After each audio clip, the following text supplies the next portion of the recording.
Na hapa Afrika Mashariki, hasa maeneo ya pwani, baadhi ya wavuvi pia wamewahi kueleza matukio ambayo hawawezi kuyasahau. Mvuvi mmoja kutoka pwani Bagamoyo, Tanzania, aliwahi kusimulia tukio lililotokea mapema sana alfajiri. Alikuwa baharini pamoja na wenzake wawili wakivua kama kawaida.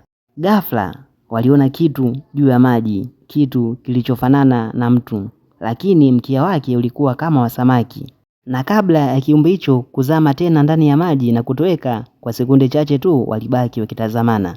Na baada ya tukio hilo, mvuvi huyo alisema kuwa hakuwahi kusahau kile alichokiona siku ile.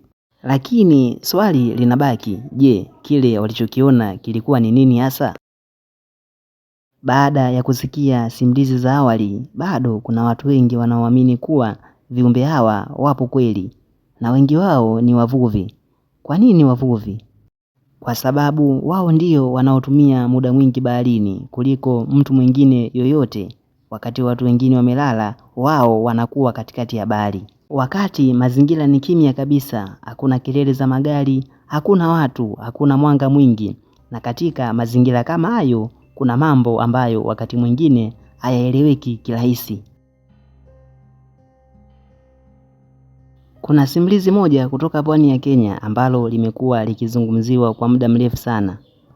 Wavuvi watatu ambao walikuwa wanaenda kuvua usiku walisema kuwa tukio hilo lilitokea wakati walipokuwa mbali sana na ufukwe. Bahari ilikuwa kimya sana siku hiyo. Hakukuwa na upepo mkali wala mawimbi makubwa.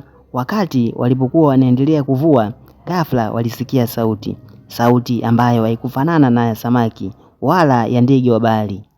Na sauti hiyo ilifanana zaidi na sauti ya mtu, kama mtu anayezungumza au kuimba polepole. Mwanzo walidhani labda kuna boti nyingine karibu, lakini walipotazama pande zote hakukuwa na boti yoyote. Na baada ya muda kupita, mmoja wao alisema aliona kitu juu ya maji. Mwanzoni alifikiri ni samaki mkubwa, lakini alipotazama vizuri zaidi aligundua kuwa umbo lake alikuwa la kawaida. Kilionekana kama mtu aliyesimama ndani ya maji, lakini sehemu ya chini haikuwa kama ya binadamu. Walisema kile kitu kilikuwa juu ya maji kwa sekunde chache tu, kisha kikazama polepole ndani ya bahari bila kufanya kelele yoyote. Na baada ya tukio hilo, wavuvi wale walibaki kimya kwa muda mrefu. Hakuna aliyekuwa anataka kuzungumza. Mmoja wao alisema wazi kabisa kuwa kile tulichokiona hakikuwa samaki wa kawaida.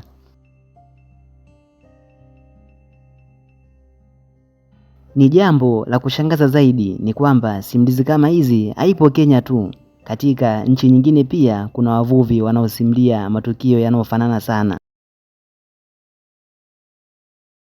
Huko Japani kuna tukio lingine ambalo linafanana sana na hii. Mvuvi mmoja alisema siku moja alfajiri, wakati jua lilikuwa linaanza kuchomoza, aliona kitu juu ya maji ambacho hakuwahi kukiona maishani mwake. Kilionekana kama uso wa binadamu, lakini mwili wake haukuwa kawaida. Alisema alibaki akitazama kwa muda mfupi, kisha kiumbe hicho kikazama haraka ndani ya maji na kutoweka kabisa. Baada ya tukio hilo, alisema hakurudi baharini kwa siku kadhaa, kwa sababu kila alipokumbuka kile alichokiona alihisi hofu. Na hadi leo bado anaamini kuwa kile alichokiona kilikuwa nguva, yaani ningyo kwa Kijapani.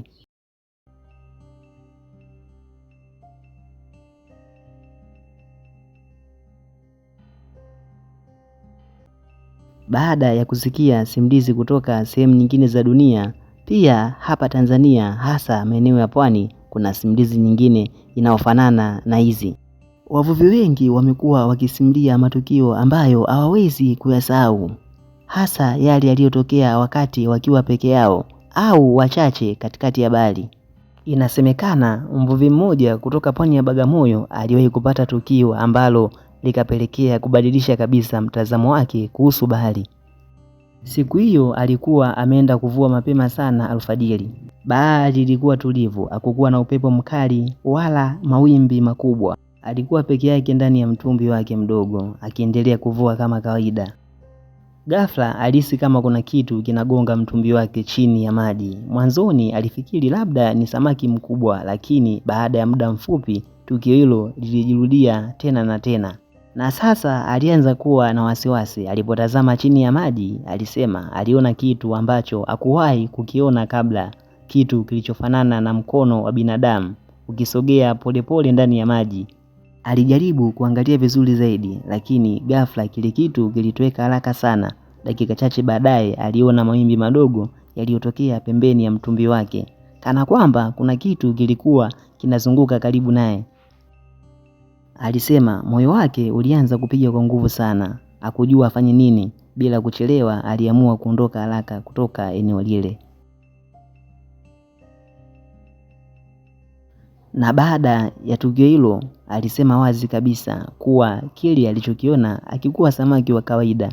Na tangu siku hiyo alianza kuamini kuwa majini kuna viumbe ambavyo havijulikani kirahisi.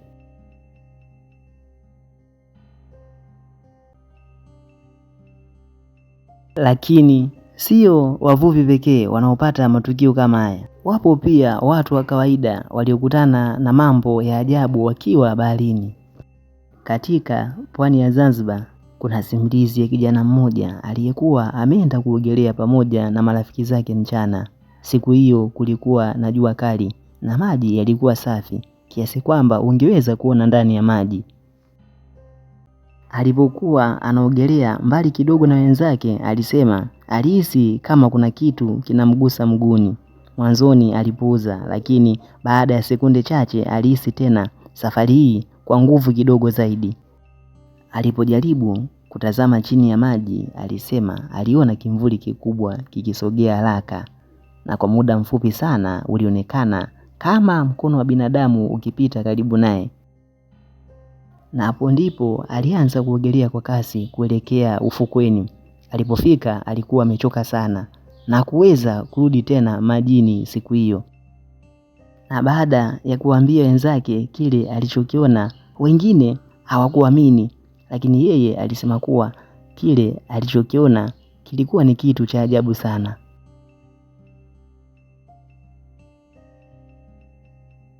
Na matukio kama haya yanawafanya watu wengi kujiuliza swali moja kubwa sana. Je, kweli majini kuna viumbe ambavyo hatuvijui?